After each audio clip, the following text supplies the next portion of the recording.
I'm at a place that I first came to as a uni student nearly 15 years ago, and a place that I've got to say totally blew me away and actually changed the way that I saw the future of broadacre farming. As a kid, growing up in a country town, surrounded by conventional, cleared agricultural landscapes, coming here and seeing things like contour swales collecting water and directing it into storage, and tree-lined shelter belts protecting stock, and having the whole place under organic management. I just found it, well, to be honest, amazing. Let's meet the man behind it.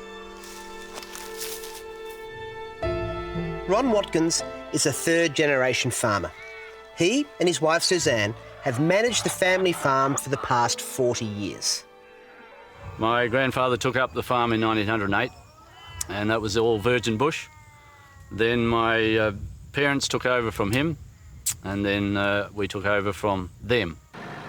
Before Ron took over this 550-hectare farm at Franklin River in the Great Southern region of WA, it shared the problems faced by most broadacre farms: salinity and water management.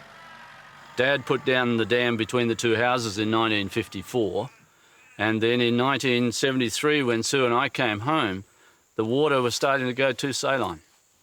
And that was when I thought, now what if I don't, as the next generation, try to do some corrective measures to get that water back fresh again, because that's what it was when my parents had it.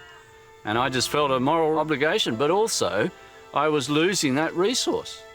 So Ron set about solving the water problems by using swales that followed the natural contours of the land to not only capture fresh water, but prevent it from becoming saline. Well, the main idea is you pick the water up when it is high in the landscape so that it doesn't catch too much volume or speed.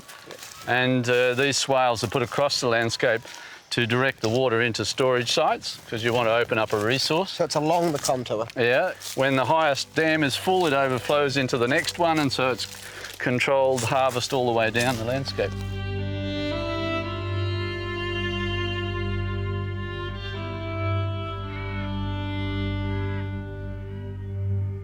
And I thought, now what if I hang some tree belts on these drains? Right, what did I end up with? A long continuous tree belt that meandered through my landscape and closed it up to wind.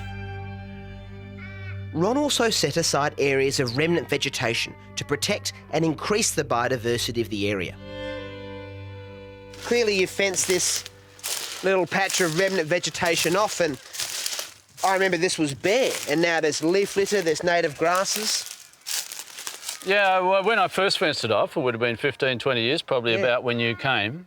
This was as bare as a baby's bottom. There was just nothing on it. And what we've just done now is walked on litter that's accumulated from the trees. The understory is starting to come back. I haven't done anything to that except take livestock out. I don't allow my sheep and cattle in here at all.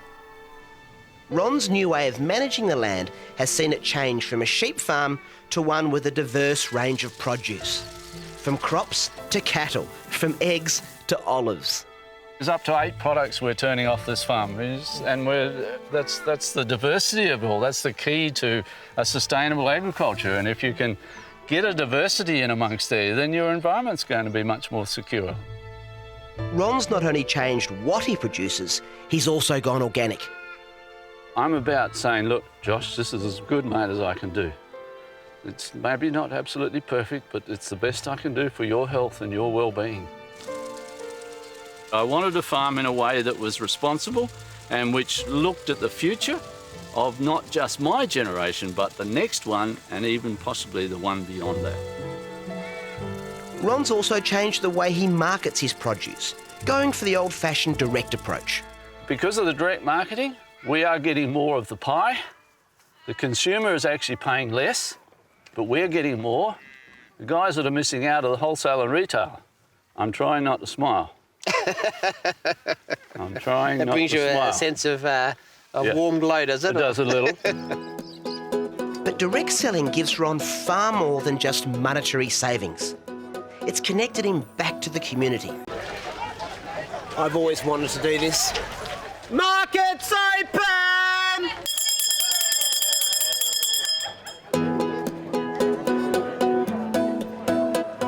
Ron helped set up this local farmers market in Albany on the south coast of WA in 2002 to bring the local community back in touch with the farmers. Check this out. It's only 8 o'clock on the dot and people are already queuing for his produce. Look, there's a few of them throwing the money at us and gone. I saw that camera that Julian's Scare them away, you reckon? There are people now who are actually questioning where their food is coming from and how it's grown.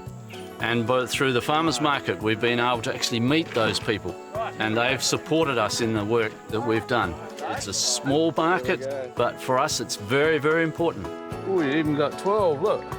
Farmers markets are springing up all around the country, but this is particularly special because to sell here, you either have to have grown it, made it, or raised it. And more importantly, it's got to be from within the Great Southern region, so it's local as well. Prior to the market, the majority of the products were trucked to Perth for packaging and then came back down the highway for distribution. Now, 90% of the produce in the market travels less than 60 kilometres. Now, what's the best spud you've got for baking? My little boy just loves baked potatoes. The best spud we've got growing for baking is Dutch cream, I think. They're coming out of the ground in 2 weeks. All right. Okay, well, it's great that you can give us that feedback. You grow these strawberries locally, I take it? Yes. Oh, yes. Oh, they're good. They're sweet, aren't they? Look, I can't go past a tray of strawberries like that. Let's check out what's in here. Wow, look at those yabbies. So what do I do with the yabbies here? We make pies, we make rolls and tarts. Yabby pies? Yeah. I'm going to have to try one of those, thanks. There you go. Eating chocolate muffins. Yabby pie. Totally worth the wait. For Ron, this is the culmination of all his hard work, and he clearly enjoys the connection to the local community that it brings. I was born in a fish and chip shop, obviously. I'm looking for people who want my product, and the direct market gives me that opportunity, and I love the direct connection. Sure.